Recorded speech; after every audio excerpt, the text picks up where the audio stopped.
Well, What about the rapture? What is that about? Well, raptus is the Latin word for seized, from rapire, to seize in Roman law, and it's a term that was covered. Uh, it covered the crimes of property and women who were considered property, the seizing of a bride in an instant. It's the harvest of the earth too, um, but it's the bride that's going to get seized. Now, seeing these overcomers, the rest of humanity will submit to these teachers of Torah. Now, those that are seized are going to be Torah teachers. And then after we're changed, we're going to be pretty distinguishable because we're going to be blazing light. People are going to go, whoa, there's one of them. And they're going to say, let's listen to what he says because he's right. Because there won't be any errors or dragons deceiving people. So Christians are mistakenly believing that the coming of Yahusha is at the end of all things. You know, that's not the end. When he comes back, big time things are going to happen. The earth is going to be charred, you know, and we're going to go out like calves from the stall and trample upon the people under there. There are going to be ashes under our feet.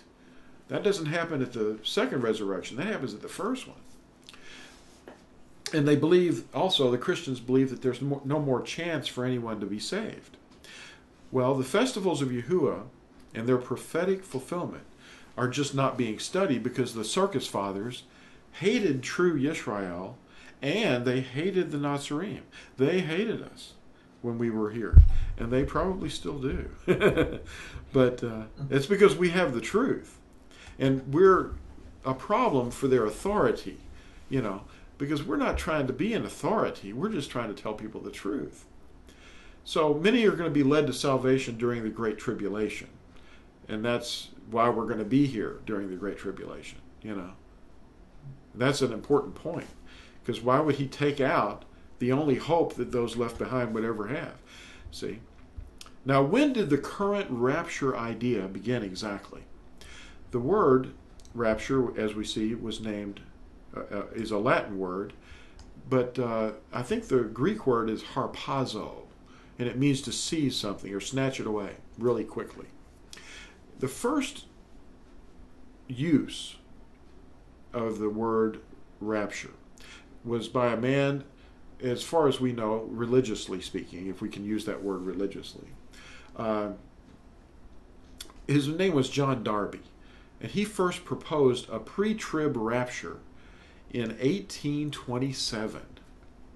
The Scottish minister Edward Irving, who died in 1834, just a few years later, promoted three gatherings. First, the first fruits of the harvest, the wise virgins who follow the Lamb whithersoever he goes, and next, the abundant harvest gathered afterwards by God, as he called it, and lastly, the assembling of the wicked for punishment. And this is where the Christians have adopted most of their ideas from these two men, John Darby and Edward Irving. And it started in 1827.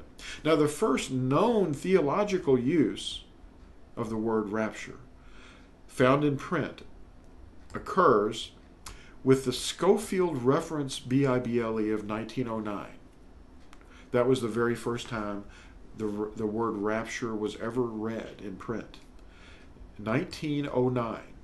And that was because of a book that was written in 1908.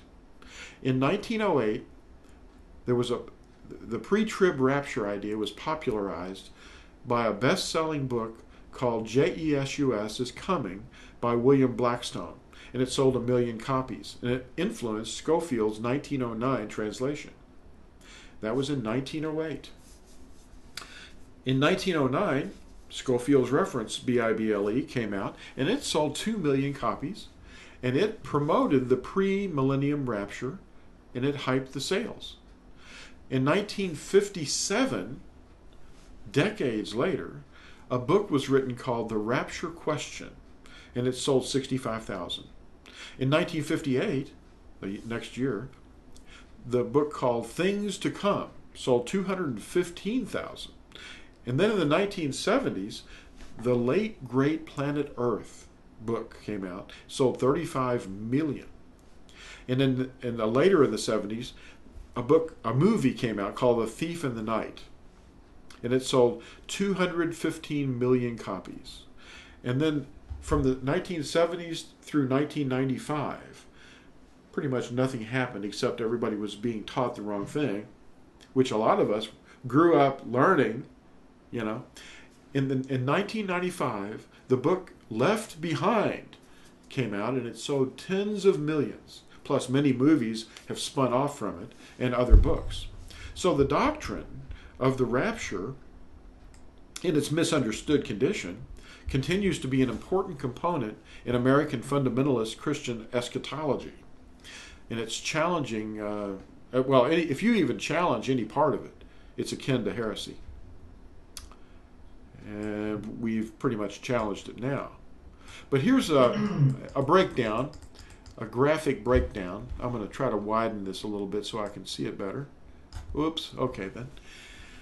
Now there's 4 popular views from confusion over the first and second resurrections. We have the birth of the Messiah kind of starting out on this graph. And the most popular one is what most people believe is that, I'm going to start with the truth. The truth is actually the first one.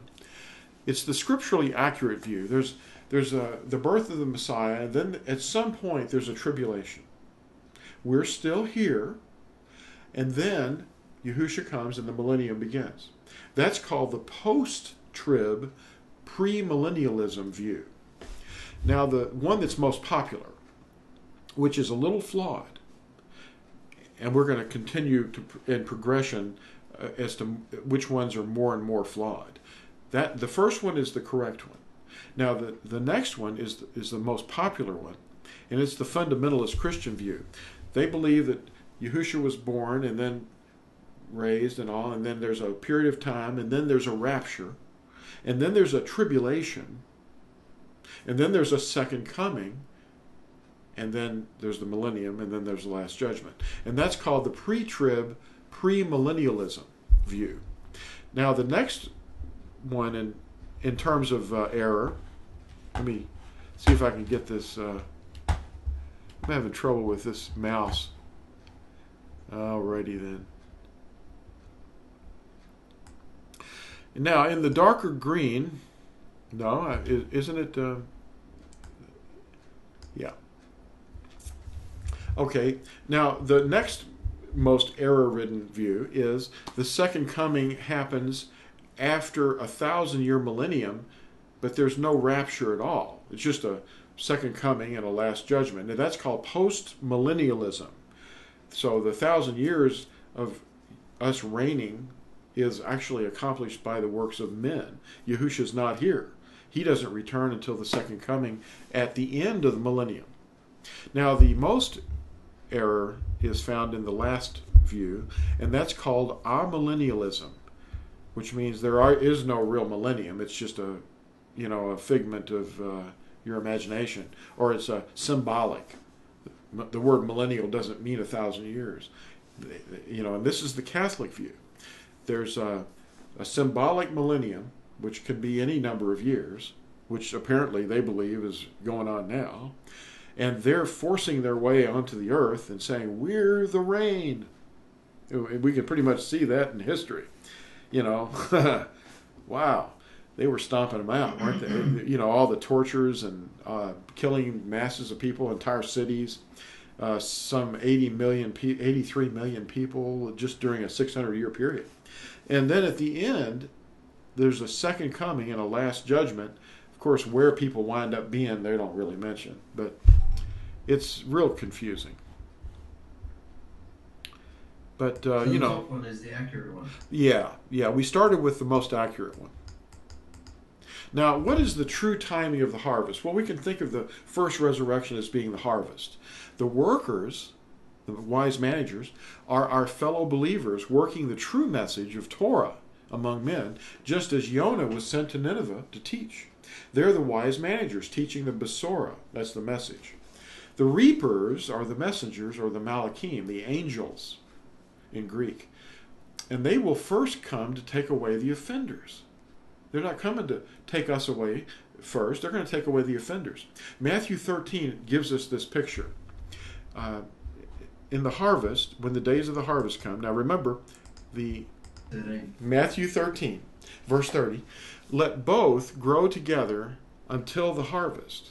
At the time of the harvest, I shall say to the reapers, and the reapers, of course, are the Malachim, the angels, first, gather the darnel, those are the weeds, and bind them in bundles to burn them, but gather the wheat, the chosen ones, into my granary. See, he interprets those in other parts of the scripture. Notice the process again in the words of Yahusha later in the same chapter. Thus it shall be at the end of the age, the messengers shall come forth and separate the wicked out of the midst of the righteous, and shall throw them into the furnace of fire. There shall be wailing and gnashing of teeth. So the end of the age, the Gentiles, the end of the age of the Gentiles, Yahusha reigns with the overcomers. So we have to overcome by not worshiping the government, because the government is the taskmaster right now. If anybody doesn't notice that, maybe they ought to just look around and say, what? Maybe they are the taskmaster. I can feel it over here. We have the highest tax rate in the world, So they're wanting to dominate us. But here's an illustration, if we can put this up. The wicked are taken out of the midst of the righteous. Like that evil cow that's getting taken out of the nice cows right down there. Now, let's read it again. Matthew 13, thus it shall be at the end of the age, the messengers shall come forth and separate the wicked out of the midst of the righteous, and shall throw them into the furnace of fire, and there shall be wailing and gnashing of teeth. Now, so it's actually the opposite. Yeah, it is. See? And so you actually want to be left behind. You do. You want to be left behind. Proverbs also, in chapter 2, reveals the very same order of events, starting at verse 20. So walk in the way of goodness and guard the paths of righteousness, for the straight shall dwell in the earth, and the perfect be left in it. But the wrong shall be cut off from the earth, and the treacherous ones plucked out of it. So ask yourself, who is left behind? The straight, the perfect. And who is plucked out of it? The wrong, the treacherous ones. What?